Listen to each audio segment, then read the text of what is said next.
Thinking back to the first module, it seems so long ago, you will recall that there are two types of data, numerical and categorical. Up to this point, we have been discussing statistics that apply to numerical data. Now let's talk about one that applies to categorical data, chi-square for independence. This statistic is used to investigate whether distributions of categorical variables differ from one another. More specifically, it tests for independence between two categorical variables. As with all other prior statistical tests, we need to define the null and alternative hypotheses. With the chi-square, we are interested in researching if two categorical variables are related or associated, that is, if they are dependent. Therefore, our null hypothesis will state that they are independent, and our alternative hypothesis will state that they are dependent. Instead of using the words independent and dependent, one could say there is no relationship between two categorical variables versus there is a relationship between those variables.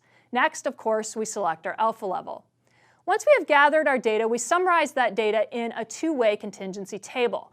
This table represents the observed counts. The next question we need to ask is, how would this table look if the two variables were not related?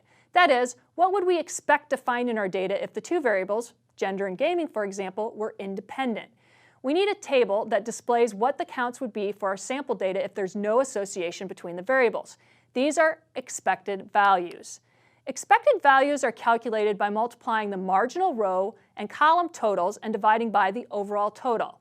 Chi-square is then the sum of the expected value subtracted from the observed value squared divided by the expected value with the degrees of freedom that is the product of the number of rows minus 1 and the number of columns minus 1. So let's take a look at our gaming example. Is there a relationship between gaming and gender? Here is how you calculate the expected values for each cell. Now we need to square the difference between the observed and expected value and divide by the expected value like this. Finally, we sum these values, obtain our chi-square value of 0.0312 with 1 degree of freedom because we have 2 by 2 contingency table. 2 rows minus 1 multiplied by 2 columns minus 1. 1 multiplied by 1 is 1. Next, we find the critical value for chi-square with 1 degree of freedom, which is 3.84. Because 0.0312 is less than our critical value, we fail to reject the null hypothesis. Gaming and gender are independent. However, if you run a chi-square on that very first contingency table that I showed, you obtain a chi-square value of 24.78, much bigger than the critical value of 3.84.